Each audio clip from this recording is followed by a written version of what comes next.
There are two sides to every story.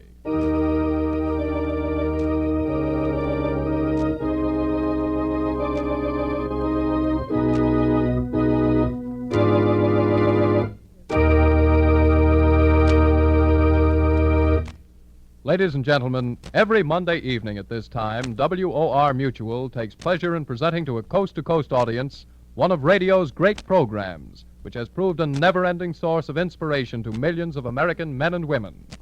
Radio's original program of arbitration and mediation and the famous pioneer personality in human relations programs, A.L. Alexander. We are happy to be able to announce that in accordance with the request of a large portion of our listening audience, this program will be heard for 3/4 of an hour, beginning Sunday, July 11th, from 8 to 8:45 p.m. It is always an interesting lesson in the possibilities inherent in human nature when men who happen to be leaders or teachers in different faiths, their lives conditioned by contrasting traditions and influences, can emphasize with benefit to us all those aspects of life and living which serve each other rather than contradict and deny each other. In accordance with the true democratic spirit from which the idea of mediation obtains its vitality, we welcome as mediators Father William C. Kernan of the parish of St. James the Less, Executive Director of the Institute of American Democracy, Rabbi James G. Heller, President of the Central Conference of American Rabbis, and Dr. Paul Dawson Eddy, long an executive officer of the International Council for Religious Education and president of Adelphi College at Garden City, Long Island. Gentlemen, let us proceed. Will you agree that in case 1438 there is more than one moral to be gleaned from this interesting matter? Are you the complainant party? I am, Mr. Alexander. Will you tell your story? Well, what do you think of a husband who has given a woman 8 children and lived with him for 24 years and then in front of his children denies that he is married to her? Well, now, what's this all about? How old are you? 40 years old. Now, when you were a little girl, what happened? At the age of 15, my home surroundings weren't very pleasant. I was shown no affection whatsoever. I met this man 2 years older than I. He asked me to marry him, got a license, and presented me with a gold wedding band, and said we were married. Well, weren't you married? I didn't realize until after my first child was born. Then I asked him repeatedly to marry me, and he always gave me some other excuse. Well, what happened? What happened after that? Well, we had more children. I was very happy with him. He was very good to me. And did you take for granted that you were And married? I took for granted that we were married. Just because nothing happened, you were happy together and you had children and you just assumed that that was married life. That's right, Mr. Alexander. Well, how long have you been together? We have been together 24 years, and it was not until 2 years ago that I began to smell the rat. And then a letter came to my home. A letter came to your home? Yes, sir. To whom was it addressed? Addressed to my husband and someone else. And what did the letter indicate? It indicated that it was some other woman who was known as his wife. Some other woman known as his wife? That's right. Well, why are you here? I am here to have this matter settled. I want my husband to marry me if he is not married to this other woman for my children's sake. After all, he should have done this 24 years ago. And I have 3 lovely sons in the service. Yes. Now, you try to control yourself. We can understand the way you feel. But, yes. Well, now, just a minute. Good night. Well, now, you see, your husband seems to feel that it's not fair for you to identify the case Not so at that that. other people will know who it is. Now, you mustn't do that. There's plenty of people with 3 sons in service. Well, I suppose that's true. But at the same time, I think that perhaps you shouldn't have said that out of consideration for his feelings. Well, now, this man has just walked out of the studio, and of course I have the feeling, gentlemen, that there may have been other reasons why he walked out of the studio than because she said that he had sons in the service. But I think that this case can be decided on the basis of the evidence which... It's not the reason. That's All right. not the reason. All right.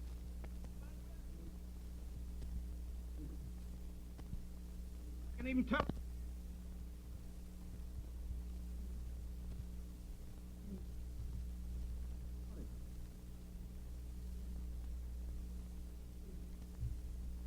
fine gentlemen who've come here to help, and I'm sure that if you haven't respect for others, you have for these three gentlemen who are here to try to bring peace and justice to a very unpleasant situation. Now, I'm going to ask this lady, who claims that she's your wife, to sit over there, where she won't have anything further to say, and then we'll have a very quiet session in which you'll have a chance to explain your feelings in justice to yourself. Now, you just sit over there. Thank you very much. Well, now, sir, you've heard what your wife has said. Yes, sir. Now, tell us how you feel about it. What's the truth of the matter? The truth of the matter is, I was a sailor in the last war. I went to this. I was going with this girl. I went to her house. She had trouble there, and I went to work, and I took her, and I says to her, "Do you want to go with me, or you want to stay here?" You mean there were arguments in her home? Arguments in her house. Was her father cruel to her? Yes, sir. Did he beat her up? Well, I couldn't tell you whether he beat her. He didn't hit her in my presence. Well, didn't you say to me that there was such a unpleasantness at home? Well, I that you say wanted that, to but I take her- say he didn't hit her in my presence. Yeah. Maybe he did at times because she told me that he did. Well, where And did you take her? I took her to my mother's house. And what did you tell your mother? I told my mother I'm bringing in my wife. And after you were there a while, did you feel that everybody, including your mother, felt that you were married and therefore you couldn't do anything about That's it? right. That's perfectly right. I Yeah. figured that as long as I told my mother and I told everybody else we were married, there was no sense to doing anything else but go along as we were. How old were you then, about 17? 17 years old. Yes. And gentlemen, according to the laws of this state, one cannot get married without parental took this young woman to his home in order to protect her and said that he was the husband and she was his wife, and the mother gave them the blessing, but having said that they were married, he felt that he couldn't marry. I assume that, did you wait a number of months until you were 18 and then everybody thought you were married? Is that right? That's right. All right. Now, why is it that you have no regard for your wife at this time? I'll tell you.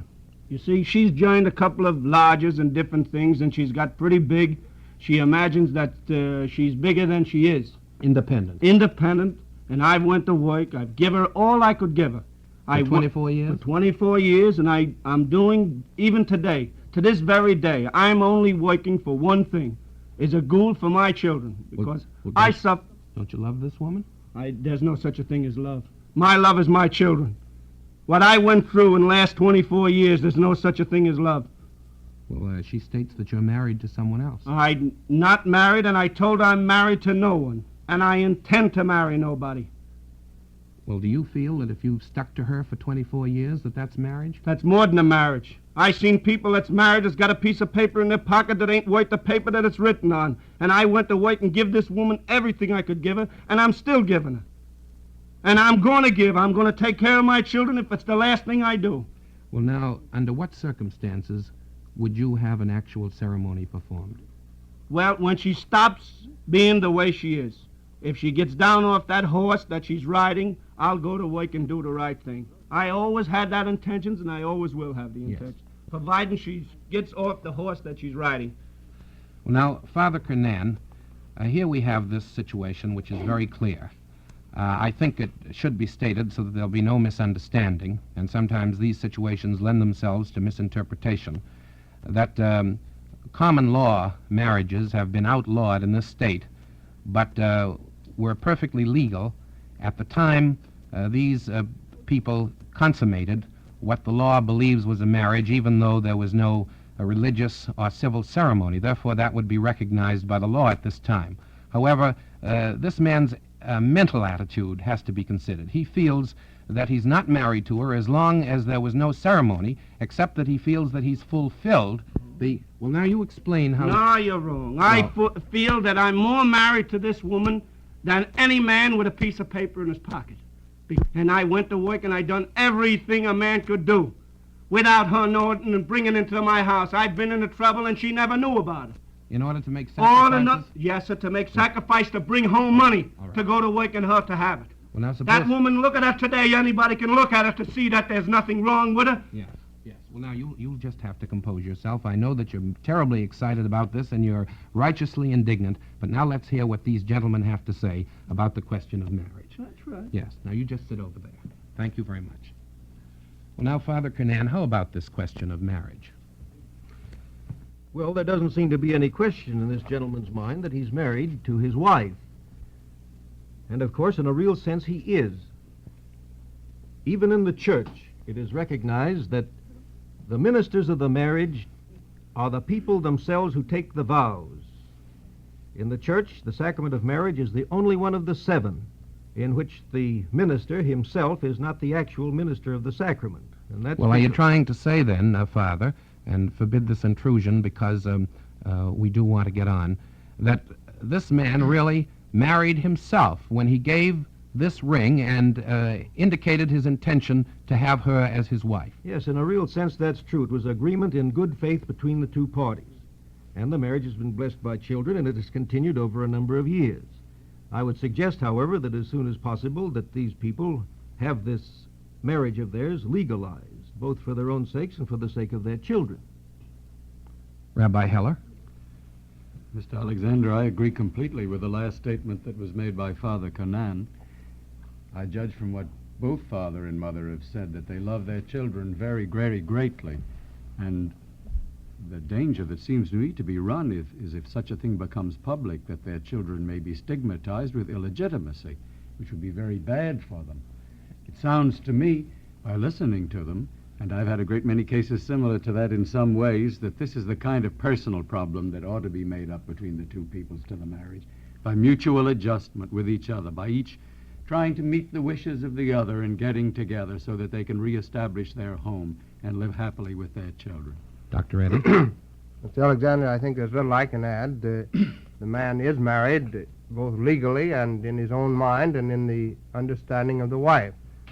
I do feel that the one basis for is his intense devotion to his children. If that's a very real love, then he will protect them in this situation by a formal ceremony. And then I hope that the adjustments can be such that there can be a happy home for the rest of the next 24 years or whatever number of years may remain. Well, thank you very much, gentlemen. Since this marriage, and you all have testified to the fact that in every sense it is a marriage, will have continued for 25 years, a quarter of a century, and that time will be reached in a very few months, I think it certainly would be a wonderful thing, and I wonder if you agree with me, gentlemen, that it would be magnificent if a ceremony, just to satisfy the children, could be performed either on or before the 25th anniversary, so as to establish peace of mind and do away with some of the mental barriers that have caused difficulty here. That's right. I feel sure that that would be good in the sight of God and man. I think it ought to be done for more other reasons than to satisfy the children. I should think it'd be done for the real reasons that people are married in public. Thank you very much.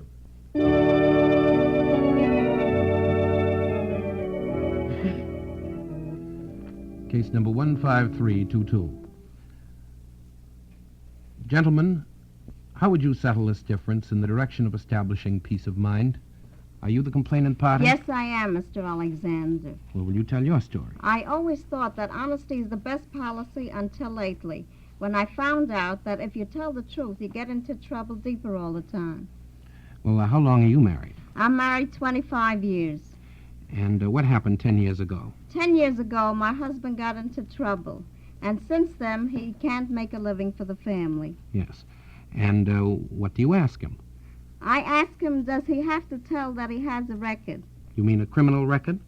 He has a record, yes, a criminal record. And what does he say? He says he has to. And what's the result? The result is that he can't earn a living for the past 10 years. And why are you here?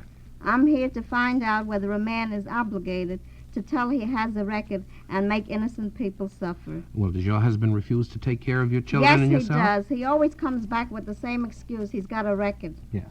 Is this your husband? Yes. Well, now, how do you feel about this? Yes, Mr. Alexander. When a man has 2 strikes on him, he's down. I've been looking for work for every day in the week. Well, do you think that a man of your type, and when I say your type, I don't mean to be offensive, but a man who has been involved as you have, has it difficult? Yes, sir, it has it very difficult. A man has 2 strikes, and he's a Well, that's what you Just a keep saying. You jailbird. came in to see me and said you're a jailbird and that you have 2 strikes. You Yes, told me sir. that 20 times. Well, now what is your experience? My experience is that every time I go and look for work, I can't get it. When I go for, I walk the streets and go and get applications, and every time they got, Well, your wife says that you shouldn't say that you have a record. Well, my wife is very foolish. I can't help it. I'm going to the truth about it. Well, supposing you don't tell them you have a record and they hire you, what happens? Then they fingerprint me and have me fired anyway. And supposing you tell them you do have a record, they won't hire They you. wouldn't hire me just the So same. you're up against it. Well, Yes, sir. doesn't your wife understand this? My wife does not understand this. And does she argue with you and nag you about it? Argue, and every time there's some arguments in the house, I can't stand it no longer. Yeah. Well, now, what is this record that your wife speaks about? This record is it's taken from the horse mutuals, bets from the horse mutual numbers, they call I it. mean, the people bet on numbers in The- connection with horse races? Yes, sir. And how did you happen to get into that? I was working in a concern for 17 years when a friend of mine had approached me and says, it's about time you got wise to yourself and made some nice, easy money. I took a fool's advice. I went out there and tried to make some money, which I did for a couple of weeks. And now I'm up against it. Well, you went to jail after a couple of weeks? Yes, sir. I went to jail several times. How many years ago was that, when you first went to jail? That was about 10 years ago. And how many times have you been arrested since? 13 times arrested. You've been in jail, in and out for jail for 10 years? 10 years, yes, sir. Well, now, after you got into the trouble the first time, why did you accept bets again? Well, I went back to my place of business where I was working once before to try and get reinstated, and they wouldn't hire me. And I went to several other places, and they wouldn't hire me. Because you'd been in jail. Because I've been in jail. And now you feel that since you can't get a job, you might as well just throw up the white flag. Is that right? That's right. Yes. Well, Rabbi Heller, do you think that society is inclined to be harsh with a fellow of this kind when he tries to get something? Unquestionably. I think most people take a very wrong attitude toward men who have had this experience. Instead of trying to help them, instead of trying to give them the benefit of a doubt, most people are inclined to be very harsh and not to give a chance to a man. But that's not universal. I know of quite a few cases to the contrary. Perhaps there's some within the sound of our voice who'd be willing to help a man who's been down for a long time and who hasn't had a chance to get the right kind of work. Well, that certainly would be wonderful. Father Kernan, how about this question of the hunt? Certainly feels it as well as Rabbi. I believe you've got to say that although it is true that society is harsh toward people who have gone astray, at the same time, the individuals themselves have been harsh on society in having gone astray in the first place. And in the next place, I think, however, that if a man won't take personal responsibility for what he does, then he loses all chance of ever succeeding again. Because if he's going to blame society or anybody else for his downfall, then, of course, everything is outside his control. But if he will say, this was my fault, and then proceed to the assumption that since it is my fault, it's within my control and I can do something about it, why, he will find that there are resources within himself which enable him to overcome the difficulty. And I'm sure it's so in this case, inasmuch as this man has had an excellent record for 17 years. Dr. Reddy? Oh, this man has repeatedly said he had 2 strikes on him, but he did not say he had 3. I mean, you still have the open chance. It's a difficult, but you're dependable. Get some definite job, a menial job, no matter what it is. Make good in that job. And then from there you can go to another job. Society, you've offended against society. Society has a right to protect itself, and you've repeatedly offended against your fellow men. Now, you turn around and prove to your fellow men that you can work, and there's enough work of some kind that you can get without any fingerprinting or any delving into your record. If you're asked about your record, of course you state it. But go to work at something and earn some money, and then make good at that job and move on to another and a better job after you've proven yourself. Well, thank you, gentlemen. I address this statement to the respondent.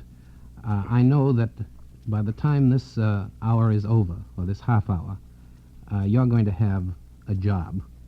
That's going to be the 3rd strike, and let's hope that it'll be a home run. I want to congratulate you on that opportunity, and let's see how you make out after you have that job. We know that you're going to be a winner. Thank you, gentlemen. Thank you very much. Thank you very much.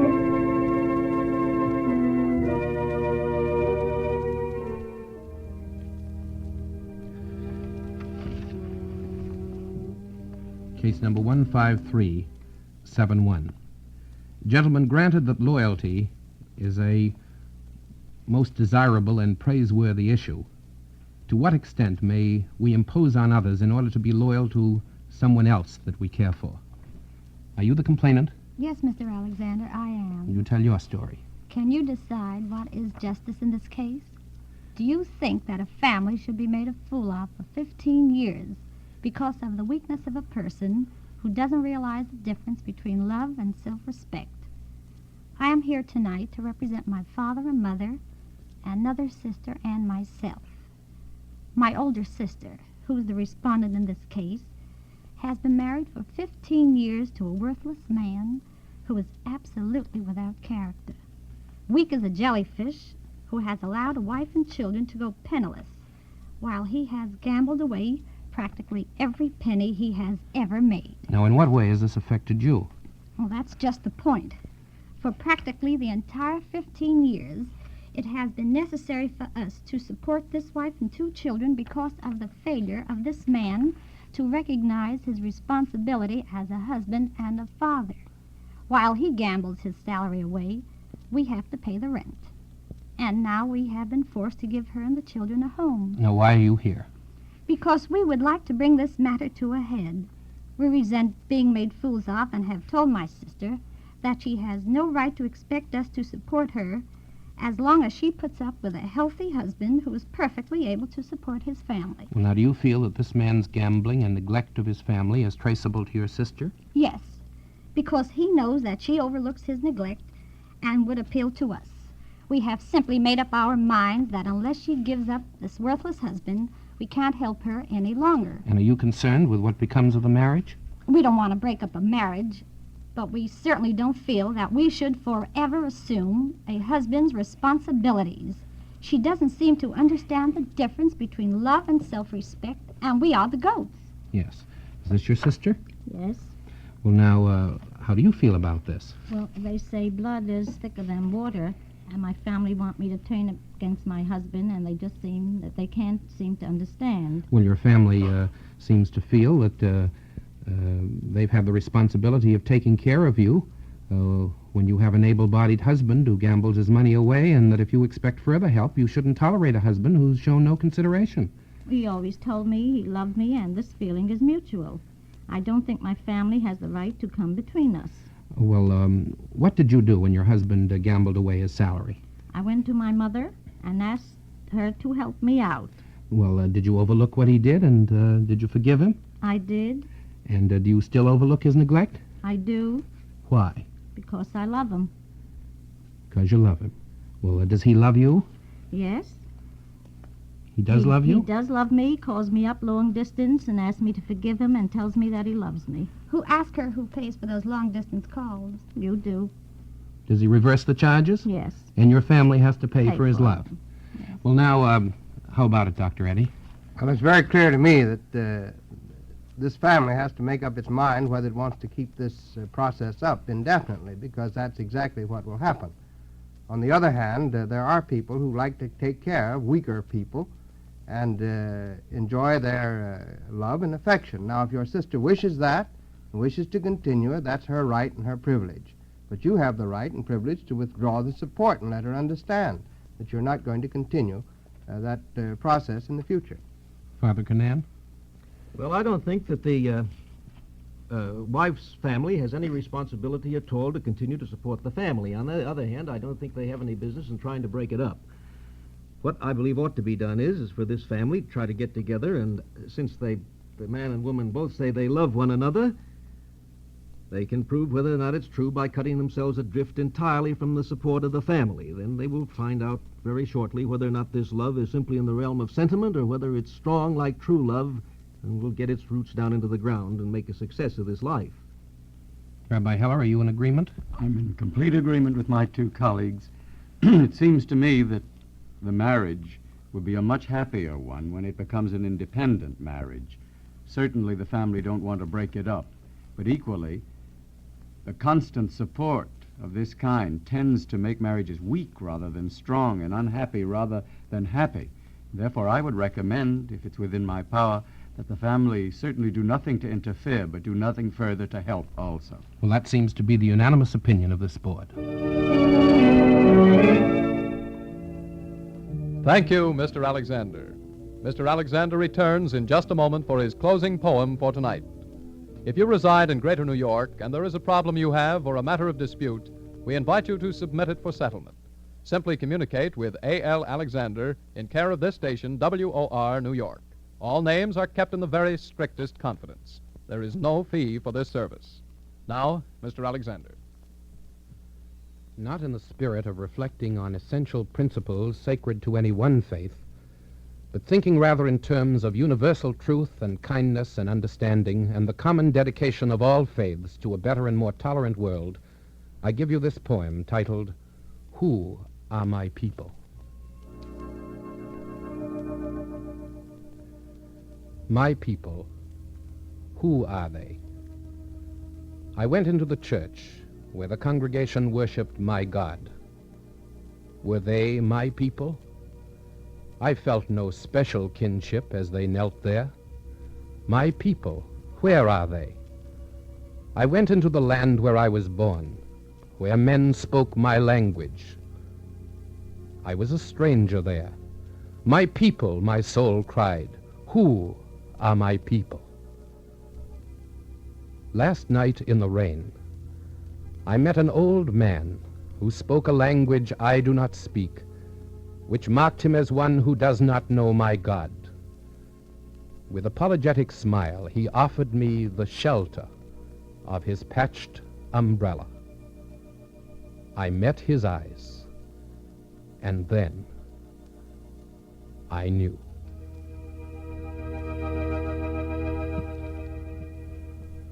Thank you, Mr. Alexander. This poem, Who Are My People, is from page 82 of A.L. Alexander's famous published collection, now in its 6th printing. If you would like to have a copy of tonight's poem, you may have it without charge simply by sending a card or letter to A.L. Alexander in care of WOR, New York. If you desire information about Mr. Alexander's collection of 228 human interest poems in book form, those read by him in the past and those to be read in the future, poems that touch the heart, he will be glad to send without obligation information as to how you can get a copy. Simply address A.L. Alexander in care of WOR, New York. If the truth is to be recognized, under the stress of wartime conditions, strange things are happening today in the homes of countless thousands of families in America. Fathers in the Army are away at defense plants, mothers out working for the first time, and we find neglected, unguided, undisciplined homes and the inevitable effect on teenage children. Police departments throughout the nation have almost unbelievable figures on the number of runaways, vagrancies, and offenses and crimes of the most serious nature, with the figures mounting all the time. Many of these uncertain home conditions are in a stage where they can yet be saved. They involve questions of the greatest concern to every thinking person. If you are familiar with an issue of this kind, or any other issue arising out of restless wartime conditions and feel that help can be given, communicate with the Mediation Board in care of this station, WOR, New York. This is Mutual.